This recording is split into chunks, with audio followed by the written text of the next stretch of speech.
ಒಂದು ಕಾಲದಲ್ಲಿ ಒಂದು ಸಣ್ಣ ಮತ್ತು ಶಾಂತಿಯುತ ಹಳ್ಳಿಯಲ್ಲಿ ಇಬ್ಬರು ಸಹೋದರರು ವಾಸಿಸುತ್ತಿದ್ದರು. ಹಿರಿಯ ಸಹೋದರನಿಗೆ 10 ವರ್ಷ ವಯಸ್ಸಾಗಿತ್ತು ಮತ್ತು ಕಿರಿಯ ಸಹೋದರನಿಗೆ ಕೇವಲ 6 ವರ್ಷ ವಯಸ್ಸು. ಅವರ ವಯಸ್ಸಿನಲ್ಲಿ ವ್ಯತ್ಯಾಸವಿದ್ದರೂ ಒಬ್ಬರ ಮೇಲೊಬ್ಬರಿಗೆ ಇದ್ದ ಪ್ರೀತಿ ತುಂಬ ಆಳವಾದದ್ದು ಮತ್ತು ಮುಗ್ಧವಾದದ್ದು. ಹಿರಿಯ ಸಹೋದರ ಆಟವಾಡಲು ಎಲ್ಲಿಗೇ ಹೋದರೂ ಕಿರಿಯ ಸಹೋದರ ಅವನ ನೆರಳಿನಂತೆ ಅವನನ್ನೇ ಹಿಂಬಾಲಿಸುತ್ತಿದ್ದ.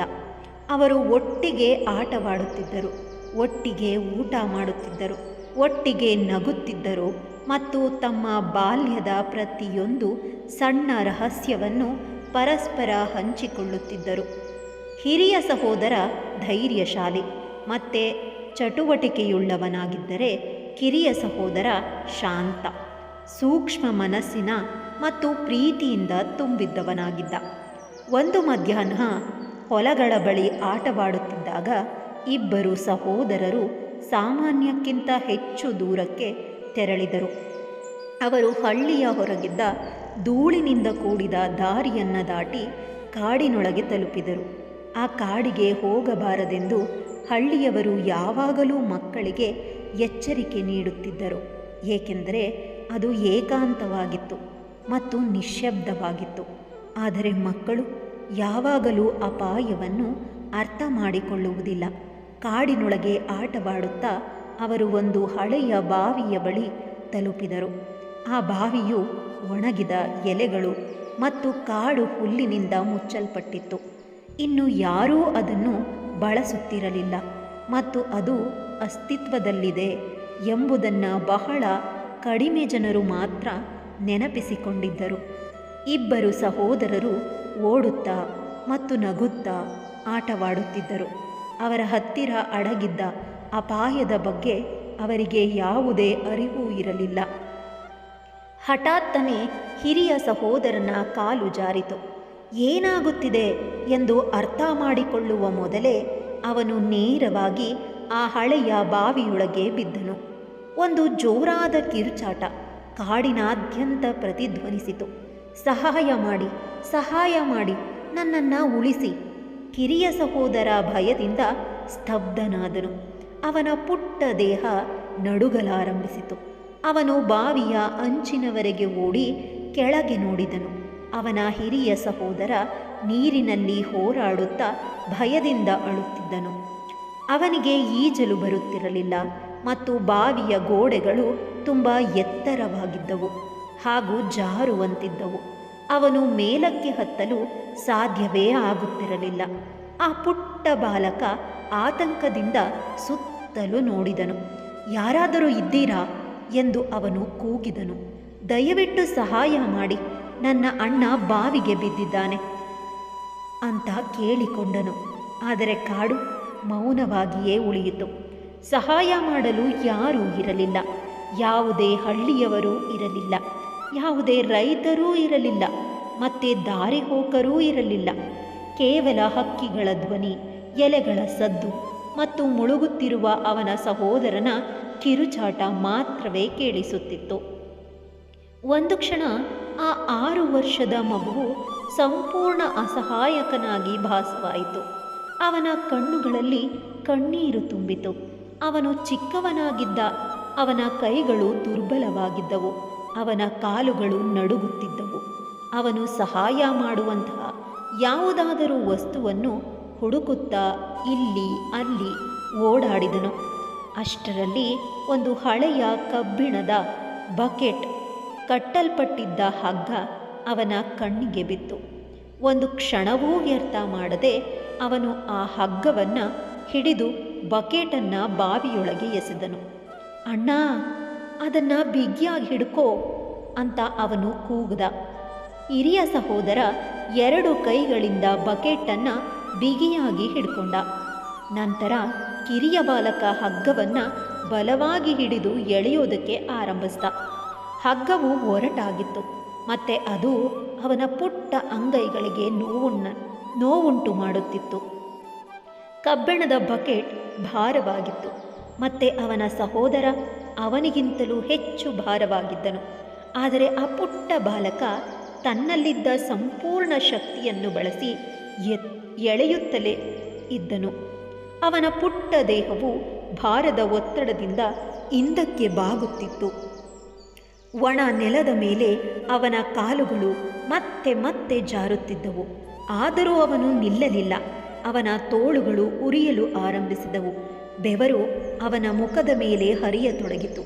ಪ್ರತಿ ಬಾರಿ ಅವನಿಗೆ ಇನ್ನು ಮುಂದೆ ಎಳೆಯಲು ಸಾಧ್ಯವೇ ಇಲ್ಲ ಎಂದು ಅನ್ನಿಸಿದಾಗ ಬಾವಿಯ ಒಳಗಿನಿಂದ ಕೇಳಿಬರುತ್ತಿದ್ದ ತನ್ನ ಅಣ್ಣನ ನಡುಗುವ ಧ್ವನಿಯನ್ನು ಅವನು ಕೇಳ್ತಾನೇ ಇದ್ದ. ಸಹಾಯ ಮಾಡಿ, ಸಹಾಯ ಮಾಡಿ, ನನ್ನನ್ನು ಉಳಿಸಿ. ಆಗ ಆ ಪುಟ್ಟ ಬಾಲಕ ಮತ್ತೊಮ್ಮೆ ಹಗ್ಗವನ್ನು ಎಳಿತಾ ಇದ್ದ. ನಾನು ತುಂಬ ಚಿಕ್ಕವನು ಎಂದು ಅವನು ಯೋಚಿಸಲಿಲ್ಲ. ನಾನು ತುಂಬ ದುರ್ಬಲನಾಗಿದ್ದೇನೆ ಎಂದು ಅವನು ಯೋಚಿಸಲಿಲ್ಲ. ಅವನು ಕೇವಲ ಒಂದು ವಿಷಯವನ್ನು ಮಾತ್ರ ಯೋಚಿಸಿದನು. ನನ್ನ ಅಣ್ಣನನ್ನು ನಾನು ಉಳಿಸಲೇಬೇಕು. ನಿಧಾನವಾಗಿ ಹಿರಿಯ ಸಹೋದರ ಮೇಲಕ್ಕೆ ಬರಲು ಆರಂಭಿಸಿದನು. ಕಿರಿಯ ಬಾಲಕ ನೋವು, ಭಯ ಮತ್ತು ಹೋರಾಟದ ನಡುವೆಯೂ ಹಗ್ಗವನ್ನು ಎಳೆಯುತ್ತಲೇ ಇದ್ದನು. ದೀರ್ಘ ಸಮಯದ ಪ್ರಯತ್ನದ ನಂತರ ಹಿರಿಯ ಸಹೋದರ ಕೊನೆಗೂ ಬಾವಿಯ ಅಂಚನ್ನು ತಲುಪಿ ಹೊರಗೆ ಬಂದನು. ಇಬ್ಬರು ಸಹೋದರರು ನೆಲದ ಮೇಲೆ ಬಿದ್ದು ಭಾರವಾದ ಉಸಿರನ್ನು ತೆಗೆದುಕೊಳ್ಳುತ್ತಿದ್ದರು. ಕೆಲವು ಕ್ಷಣಗಳ ಕಾಲ ಅವರು ಒಬ್ಬರನ್ನೊಬ್ಬರು ಬಿಗಿಯಾಗಿ ಅಪ್ಪಿಕೊಂಡು ಅಳುತ್ತಿದ್ದರು. ಹಿರಿಯ ಸಹೋದರ ಜೀವಂತನಾಗಿದ್ದನು. ಕಿರಿಯ ಸಹೋದರ ಅವನನ್ನು ಉಳಿಸಿದ್ದನು. ಅವರು ಹಳ್ಳಿಗೆ ಹಿಂತಿರುಗಿದಾಗ ಅವರ ಬಟ್ಟೆಗಳು ಒದ್ದೆಯಾಗಿದ್ದವು ಮತ್ತು ಕೊಳಕಾಗಿದ್ದವು. ಅವರ ಮುಖಗಳು ಬಿಳುಚಿಕೊಂಡಿದ್ದವು ಮತ್ತು ಅವರ ಕಣ್ಣುಗಳಲ್ಲಿ ಭಯ ತುಂಬಿಕೊಂಡಿತ್ತು. ಅವರು ನಡೆದಿದ್ದ ಎಲ್ಲ ಘಟನೆಯನ್ನು ಹಳ್ಳಿಯವರಿಗೆ ಹೇಳಿದರು. ಆದರೆ ಯಾರೂ ಅವರನ್ನು ನಂಬಲಿಲ್ಲ. ಬದಲಾಗಿ ಜನರು ಅವರ ಮೇಲೆ ನಗಲಾರಂಭಿಸಿದರು. ಕೆಲವರು ಅವರನ್ನು ತಮಾಷೆ ಮಾಡುತ್ತಿದ್ದರು. ಇನ್ನೂ ಕೆಲವರು ನಂಬಲಾಗದೆ ತಲೆ ಅಲುಗಾಡಿಸಿದರು. ಒಬ್ಬ ವ್ಯಕ್ತಿ ಹೇಳಿದನು, 6 ವರ್ಷದ ಒಂದು ಮಗು 10 ವರ್ಷದ ಹುಡುಗನನ್ನು ಆಳವಾದ ಬಾವಿಯಿಂದ ಹೊರಗೆ ಎಳೆಯುವುದು ಹೇಗೆ ಸಾಧ್ಯ? ಇದು ಅಸಾಧ್ಯ. ಮತ್ತೊಬ್ಬ ವ್ಯಕ್ತಿ ಹೇಳಿದನು, ನನ್ನ ಅನಿಸಿಕೆಗೆ ಇವರು ಆಟವಾಡುವಾಗ ನೆಲದ ಮೇಲೆ ಬಿದ್ದಿರಬೇಕು. ಅದರಿಂದ ಇವರ ಬಟ್ಟೆಗಳು ಕೊಳಕಾಗಿವೆ.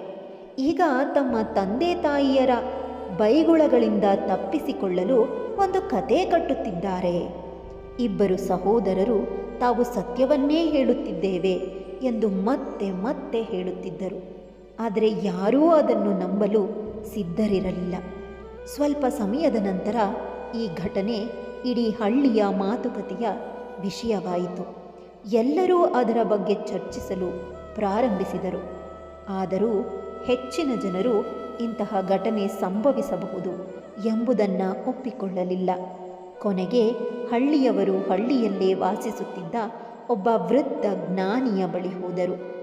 ಅವರನ್ನು ಎಲ್ಲರೂ ಗೌರವಿಸುತ್ತಿದ್ದರು, ಏಕೆಂದರೆ ಅವರು ಜೀವನವನ್ನು ಆಳವಾಗಿ ಅರ್ಥ ಮಾಡಿಕೊಂಡಿದ್ದರು ಮತ್ತು ಮಾನವರ ಹೃದಯಗಳನ್ನು ಚೆನ್ನಾಗಿ ತಿಳಿದಿದ್ದರು. ಹಳ್ಳಿಯವರು ಹೇಳಿದರು, ಸ್ವಾಮಿ, ಈ ಮಕ್ಕಳು ಕಿರಿಯ ಸಹೋದರನು ತನ್ನ ಹಿರಿಯ ಸಹೋದರನನ್ನು ಆಳವಾದ ಬಾವಿಯಿಂದ ಹೊರಗೆ ಎಳೆದನು ಎಂದು ಹೇಳುತ್ತಿದ್ದಾರೆ. ದಯವಿಟ್ಟು ಸತ್ಯವೇನು ಎಂದು ನಮಗೆ ತಿಳಿಸಿಕೊಡಿ ಎಂದು ಕೇಳಿದರು. ಆ ವೃದ್ಧ ಜ್ಞಾನಿ ಇಬ್ಬರು ಮಕ್ಕಳನ್ನು ಗಮನದಿಂದ ನೋಡಿದರು. ಅವರ ಒದ್ದೆಯಾದ ಬಟ್ಟೆಗಳನ್ನು ಗಮನಿಸಿದರು. ಅವರ ದಣಿದ ಕಣ್ಣುಗಳನ್ನು ಗಮನಿಸಿದರು. ಅವರ ಕೈಗಳ ಮೇಲಿದ್ದ ಗಾಯದ ಗುರುತುಗಳನ್ನು ಗಮನಿಸಿದರು. ಸ್ವಲ್ಪ ಸಮಯದ ನಂತರ ಅವರು ಮೃದುವಾಗಿ ನಕ್ಕು ಹೇಳಿದರು, ಈ ಮಕ್ಕಳು ಸತ್ಯವನ್ನೇ ಹೇಳುತ್ತಿದ್ದಾರೆ. ಈ ಪುಟ್ಟ ಬಾಲಕ ನಿಜವಾಗಿಯೂ ತನ್ನ ಹಿರಿಯ ಸಹೋದರನನ್ನು ಉಳಿಸಿದ್ದಾನೆ. ಇದನ್ನು ಕೇಳಿ ಹಳ್ಳಿಯವರು ಆಶ್ಚರ್ಯಚಕಿತರಾದರು. ಅವರಲ್ಲಿ ಒಬ್ಬನು ಹೇಳಿದನು, ಆದರೆ ಇದು ಹೇಗೆ ಸಾಧ್ಯ? 6 ವರ್ಷದ ಮಗು ಒಂದು ಭಾರವಾದ ಕಬ್ಬಿಣದ ಬಕೆಟ್ಟನ್ನು ಸರಿಯಾಗಿ ಎತ್ತಲೂ ಸಾಧ್ಯವಿಲ್ಲ. ಹಾಗಿರುವಾಗ 10 ವರ್ಷದ ಹುಡುಗನನ್ನು ಬಾವಿಯಿಂದ ಹೇಗೆ ಎಳೆದನು?